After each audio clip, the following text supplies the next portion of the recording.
सभी को ओम शांति। आज है 7 फरवरी 2024।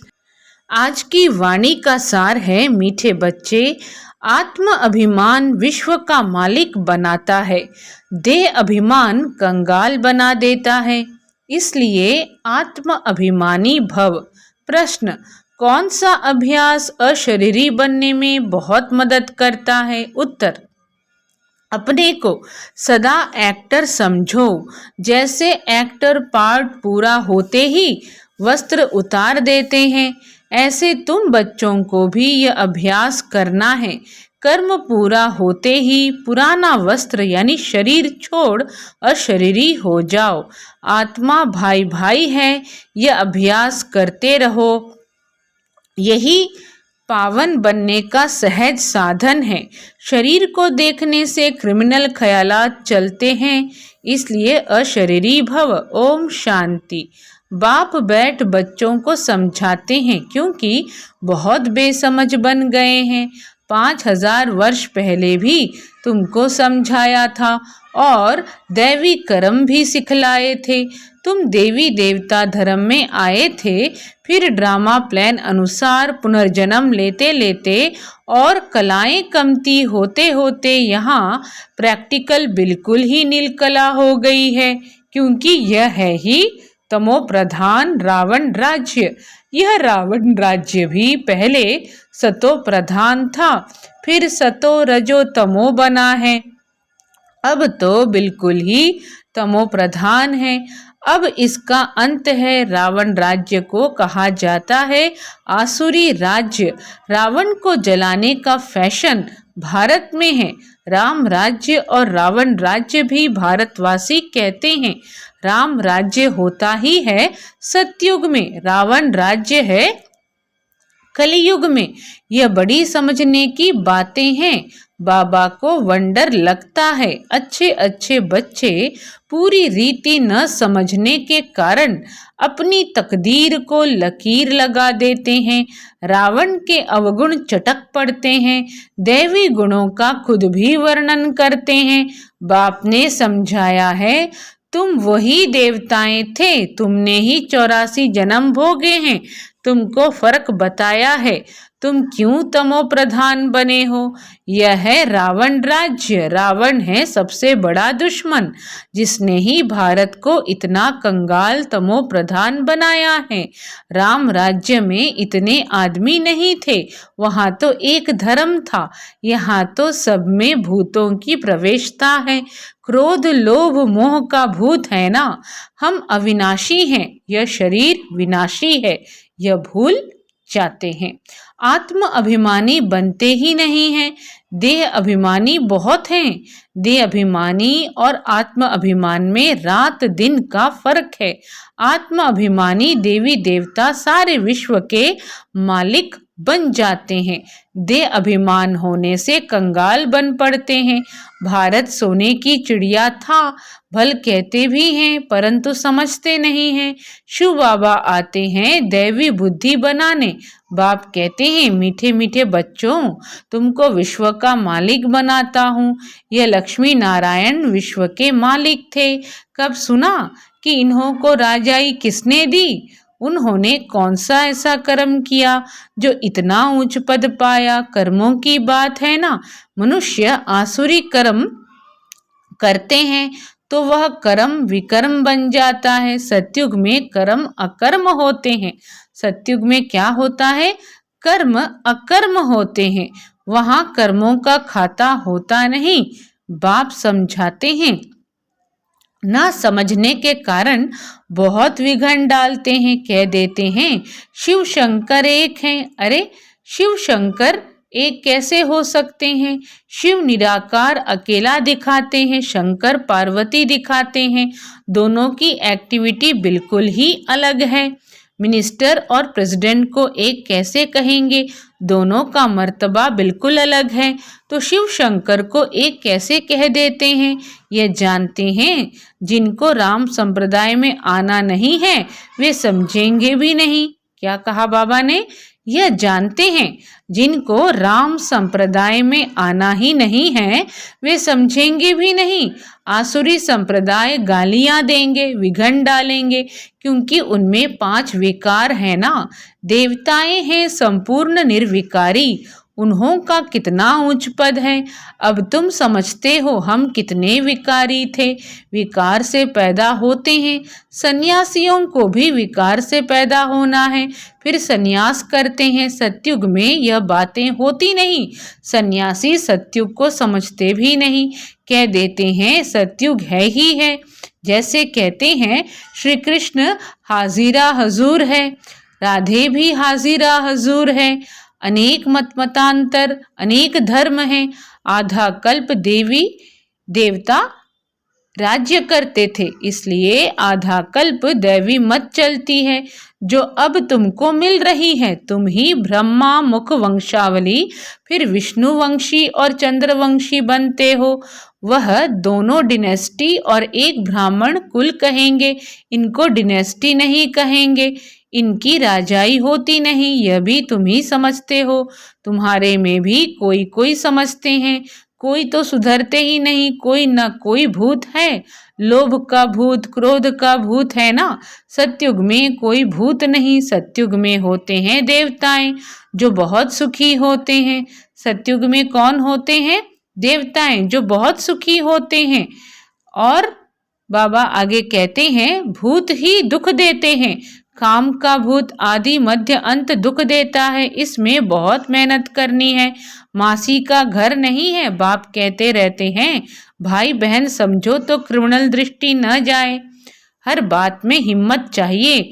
कोई कह देते हैं शादी नहीं करोगे तो निकलो घर से बाहर, तो हिम्मत चाहिए। अपनी जांच भी की जाती है। तो शिव बाबा आगे कहते हैं कि बाप कहते रहते हैं भाई बहन समझो तो क्रिमिनल दृष्टि न जाए। हर बात में हिम्मत चाहिए। कोई कह देते हैं शादी नहीं करोगे तो निकलो घर से बाहर, तो हिम्मत चाहिए। अपनी जांच भी की जाती है। तुम बच्चे बहुत पद्मा पदम भाग्यशाली बन रहे हो। यह सब कुछ खत्म हो जाएगा, सब कुछ मिट्टी में मिल जाना है। कोई तो अच्छी हिम्मत रख चल पड़ते हैं, कोई तो हिम्मत रख फिर फेल हो जाते हैं। बाप हर बात में समझाते रहते हैं परंतु नहीं करते तो समझा जाता है पूरा योग नहीं है। बाबा कह रहे हैं कोई तो हिम्मत रख फिर फेल हो जाते हैं। बाप हर बात में समझाते रहते हैं परंतु नहीं करते तो समझा जाता है पूरा योग नहीं है। भारत का प्राचीन राजयोग तो मशहूर है। इस योग से ही तुम विश्व के मालिक बनते हो। पढ़ाई है सोर्स ऑफ इनकम, पढ़ाई से ही नंबरवार तुम ऊंच पद पाते हो। भाई बहन के संबंध में भी बुद्धि चलायमान होती है, इसलिए बाप इससे भी ऊंच ले जाते हैं कि अपने को आत्मा समझो, दूसरे को भी आत्मा भाई भाई समझो। हम सब भाई भाई हैं तो दूसरी दृष्टि जाएगी नहीं। शरीर को देखने से क्रिमिनल ख्यालात आते हैं। बाप कहते हैं बच्चे अशरीरी भव देही अभिमानी भव, अपने को आत्मा समझो। क्या भव? अशरीरी भव देही अभिमानी भव। शरीर से पार्ट बजाया फिर शरीर से अलग हो जाना चाहिए। वह एक्टर्स पार्ट पूरा कर कपड़ा बदली कर देते हैं। तुमको भी अब पुराना कपड़ा शरीर उतार नया कपड़ा पहनना है। इस समय आत्मा भी तमो प्रधान, शरीर भी तमो प्रधान। तमो प्रधान आत्मा मुक्ति में जा नहीं सकती, पवित्र हो तब जाए। बाबा क्या समझा रहे हैं बच्चों को कि तमो प्रधान आत्मा मुक्ति में जा नहीं सकती, पवित्र हो तब जाए। अपवित्र आत्मा वापस नहीं जा सकती। यह झूठ बोलते हैं कि फलाना ब्रह्म में लीन हुआ, एक भी जा नहीं सकते। वहां जैसे सिजरा बना हुआ है वैसे ही रहता है। यह तुम ब्राह्मण बच्चे जानते हो। गीता में ब्राह्मणों का नाम कुछ भी दिखाया नहीं है, यह तो समझाते हैं। प्रजापिता ब्रह्मा के तन में प्रवेश करता हूँ तो जरूर एडॉप्शन चाहिए। क्या करते हैं? प्रजापिता ब्रह्मा के तन में प्रवेश करता हूँ तो जरूर एडॉप्शन चाहिए। वह ब्राह्मण हैं विकारी, तुम हो निर्विकारी। निर्विकारी बनने में बहुत सितम सहन करने पड़ते हैं। यह नाम रूप देखने से बहुतों को विकल्प आते हैं, भाई बहन के संबंध में भी गिर पड़ते हैं। लिखते हैं बाबा हम गिर पड़े, काला मुंह कर लिया। बाप कहते हैं वाह, हमने कहा भाई बहन होकर रहो, तुमने फिर यह खराब काम किया। उसकी फिर बड़ी कड़ी सजा मिल जाती है। वैसे कोई किसको खराब करते हैं तो उनको जेल में डाला जाता है। भारत कितना पवित्र था, जो मैंने स्थापन किया उनका नाम ही है शिवालय। यह ज्ञान भी कोई में नहीं है। बाकी शास्त्र आदि जो हैं वह सब भक्ति मार्ग के कर्म कांड हैं। सतयुग में सब सदगति में है। सतयुग में क्या है, सब सदगति में है, इसलिए वहां कोई पुरुषार्थ नहीं करते। यहाँ सब गति सदगति के लिए पुरुषार्थ करते हैं, क्योंकि दुर्गति में है। गंगा स्नान करने जाते हैं तो गंगा का पानी सदगति देगा क्या, वह पावन बनाएगा क्या, कुछ भी जानते नहीं। तुम्हारे में भी नंबरवार हैं, कोई तो खुद नहीं समझते तो दूसरों को क्या समझाएंगे। इसलिए बाबा भेजता नहीं, गाते रहते हैं बाबा आप आएंगे तो आपकी श्रीमत पर चलकर देवता बनेंगे। देवताएं रहते हैं सतयुग और त्रेता में। यहाँ तो सबसे जास्ती काम विकार में फंसे हुए हैं। काम विकार बिगर रह नहीं सकते। यह विकार है जैसे माई बाप का वर्षा। यह विकार है जैसे माई बाप का वर्षा। यहाँ तुमको मिलता है राम का वर्षा, पवित्रता का वर्षा मिलता है। वहाँ विकार की बात नहीं होती। भक्त लोग कहते हैं श्री कृष्ण भगवान हैं, तुम उनको 84 जन्मों में दिखाते हो। अरे भगवान तो निराकार है, उनका नाम शिव है। बाप कितना अच्छी रीति समझाते हैं, तरस भी पड़ता है, रहमदिल है ना। यह कितना अच्छे समझदार बच्चे हैं। भपका भी अच्छा है। जिसमें ज्ञान और योग की ताकत है तो वह कशिश होती है। और बाबा कह रहे हैं जिसमें ज्ञान और योग की ताकत है तो वह कशिश करते हैं। पढ़े लिखे को सत्कार अच्छा मिलता है, अनपढ़े को सत्कार नहीं मिलता है। क्या कह रहे हैं बाबा कि पढ़े लिखे को सत्कार अच्छा मिलता है, अनपढ़े को सत्कार नहीं मिलता है। यह तो जानते हो इस समय सब आसुरी संप्रदाय हैं, कुछ भी समझते नहीं हैं। शिव और शंकर का अंतर तो बिल्कुल क्लियर है।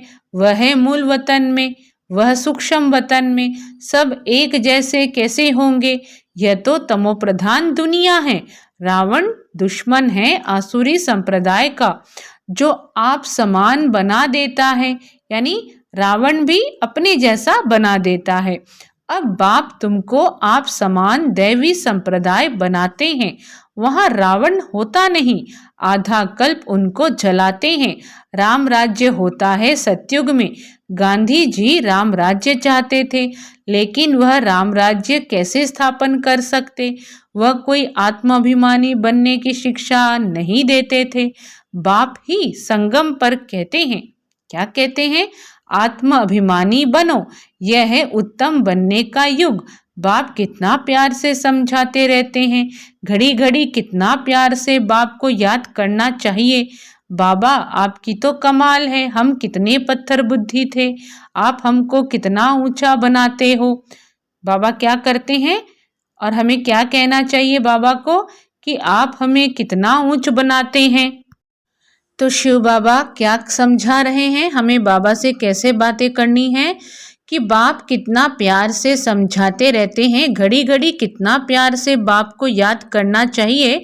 बाबा आपकी तो कमाल है, हम कितने पत्थर बुद्धि थे, आप हमको कितना ऊंच बनाते हो। आपकी मत बिगर हम और किसकी मत पर नहीं चलेंगे।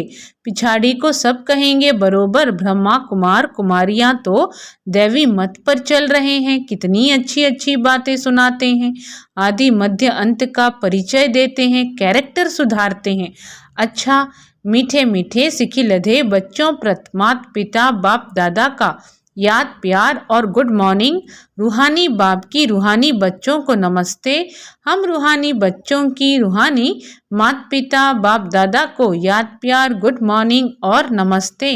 धारणा के लिए मुख्य सार दृष्टि को शुद्ध पवित्र बनाने के लिए किसी के भी नाम रूप को न देख अशरीरी बनने का अभ्यास करना है। स्वयं को आत्मा समझ आत्मा भाई से बात करनी है। दूसरा पॉइंट, सर्व का सत्कार प्राप्त करने के लिए ज्ञान योग की ताकत धारण करनी है। दैवी गुणों से संपन्न बनना है। कैरेक्टर सुधारने की सेवा करनी है। वरदान, बीमारी कॉन्शियस के बजाय खुशी खुशी से हिसाब किताब चुकतू करने वाले सोल कॉन्शियस भव। क्या कह रहे? बीमारी कॉन्शियस के बजाय खुशी खुशी से हिसाब किताब चुकतू करने वाले सोल कॉन्शियस भव। क्या बनना है हमें? सोल कॉन्शियस भव।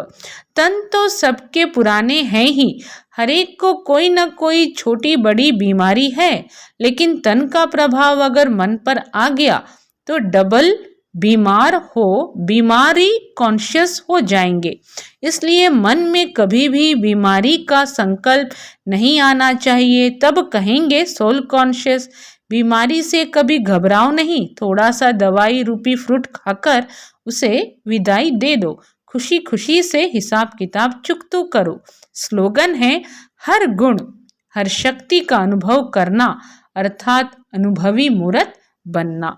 अच्छा, सभी को ओम शांति।